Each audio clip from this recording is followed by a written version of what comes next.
Sudah ada peradaban. Pertama itu masa Turkius, yang kedua masa Mughal di India, dan yang ketiga masa Kesultanan Islam di Nusantara.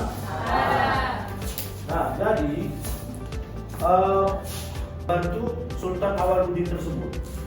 Nah, ternyata pada waktu perang melawan Kekaisaran Bizantium itu menang pasukan dari Sultan Awaluddin dan Etogril ini.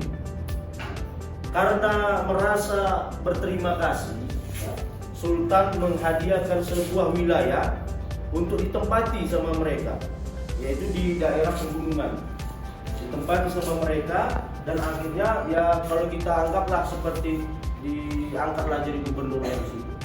Dalam pertempuran melawan Kekaisaran Bizantium, sebagai imbalan atas bantuan mereka dalam pertempuran tersebut, Sultan Alauddin II memberikan tanah di Anatolia kepada keluarga Utsman.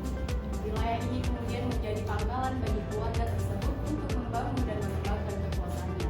Kota Sogu, di mana Utsman mendirikan ibu kota kecil, menjadi saksi awal dari perjalanan panjang menuju pembentukan kerajaan ini. Jadi Kerajaan Seljuk Rum yang sebelumnya menjadi penguasa utama di wilayah tersebut lalu terpecah menjadi beberapa kerajaan kecil. Kesempatan ini memungkinkan Utsman untuk menyatakan kemerdekaan dan menguasai wilayah yang didudukinya, yang berbentuk dasar bagi kerajaan Utsman. tidak memisahkan agama dengan politik. Aplikasi pemikiran Indonesia saat ini, Pancasila sila ke-1. Apa bunyinya? Silakan. Waktunya 15 menit. Dimulai dari sekarang.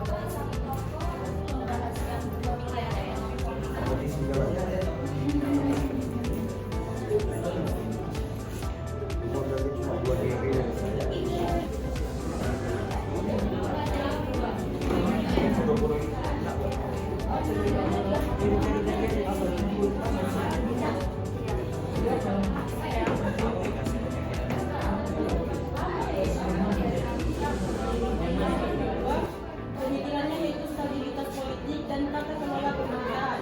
Aplikasi pemikirannya yaitu sila ketiga Pancasila Persatuan Indonesia. Kekuasaan wilayah Islam. Aplikasi pemikiran Indonesia saat ini yaitu pasal 30 ayat 2 Undang-Undang Dasar 1945. Yang kedua itu Sultan Humayun. Pemikirannya itu toleransi beragama. Aplikasi pemikiran Indonesia saat ini yaitu di sila pertama ketuhanan yang Maha Esa. Yang ketiga yaitu Sultan Jalaluddin Muhammad Akbar. Pemikirannya toleransi universal. Aplikasi pemikiran Indonesia saat ini Bhinneka Tunggal Ika dan Pancasila, khususnya sila pertama dan sila ketiga. Selanjutnya itu Abdul Muzaffar, yaitu pemikirannya peningkatan produksi dan perdagangan. Yaitu di pasal 33 Undang-Undang Dasar 1945.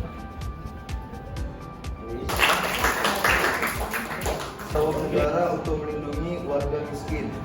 Yang ketiga, Haji Agus Salim di bidang ekonomi. Pemikirannya, perekonomian harus menolak eksploitasi dan memastikan perlindungan terhadap fakir miskin. Aplikasi pemikirannya, banyak program pengentasan kemiskinan seperti BLT, PKH, subsidi pendidikan, dan UMKM.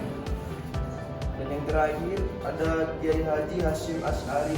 Pemikirannya yaitu mereka membentuk komunitas Islam yang terorganisasi dan berdaya yang kemudian menjadi kekuatan politik signifikan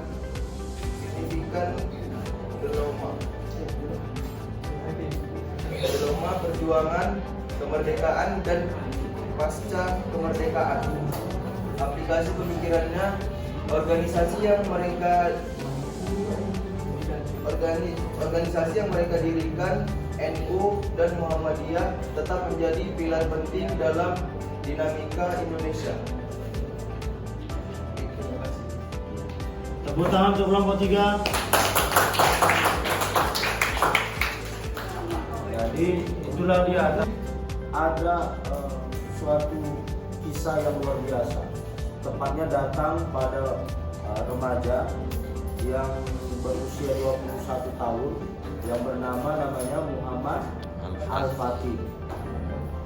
Dia sudah melakukan penaklukan Konstantinopel yang sekarang namanya Istanbul, Turki. Dahulu pada masa Kekaisaran Bizantium, mereka mendirikan sebuah gereja besar, mewah, megah. Itulah yang disebut abang ini tadi. Apa yang tadi bang? Hagia Sophia, atau bahasa Turkinya Hagia Sophia. Nah, jadi pernah kalian tengok Hagia Sophia yang atapnya biru? Wah, itu megah luar biasa. Jadi pada masa Muhammad Al-Fatih, setelah menaklukkan Konstantinopel itu diambil alih. Masuk beliau ke dalam Hagia Sophia itu, ditengoknya ada anak-anak, ada yang sudah tua, ya kan, bersembunyi karena takut, khawatir jika jumpa sama Muhammad Al-Fatih akan diproses. Tapi apa kata Muhammad Al-Fatih? Dengan bijaknya beliau mengatakan, jika ada yang mau tetap tinggal di sini, semua propertinya akan kami berikan. Maksudnya tinggal di Istanbul itu, di Konstantinopel ini. Tapi jika ada yang mau keluar dari kota ini, kami persilakan dan saya akan jamin nyawanya. Nah, akhirnya Hagia Sophia itu dijadikan masjid oleh Muhammad Al-Fatih. Itu salah satu tokoh yang harus kita contoh. Seperti itu. Masih usia 21 tahun sudah bisa menguasai satu wilayah. Nah, kemudian setelah itu Hagia Sophia yang awalnya gereja menjadi masjid dan digunakan hingga terakhir dirubah kondisinya oleh pada masa Presiden Turki pertama. Siapa namanya? Mustafa Kemal Atatürk. Mustafa Kemal Atatürk itu dia mempunyai paham sekularisme, ya kan? Sekuler. Nah, beliau merubah alih fungsi yang awalnya masjid menjadi museum. Dan itu berlangsung lama, luar biasa, hingga bertahun-tahun, sampai dia dicap adalah musuh umat Islam. Padahal dia sendiri adalah Islam. Dia Islam, tapi dia musuh umat Islam. Dan dia merubah azan. Azan itu pakai bahasa Arab kan, dirubahnya menjadi bahasa Turki. Boleh tengok lagi itu, tidak ada. Azan bahasa Turki, dan itu berlangsung selama 18 tahun. Hingga pada tahun 1950 disitulah mulai dikembalikan azan menjadi bahasa Arab. Karena beliau pun sudah meninggal dunia, wafat. Nah, dibalik dari kalau ada ganon yang patah, jangan simpan sampai berkarat. Kalau ada kata-kata yang salah, saya mohon maaf dunia akhirat. Ya.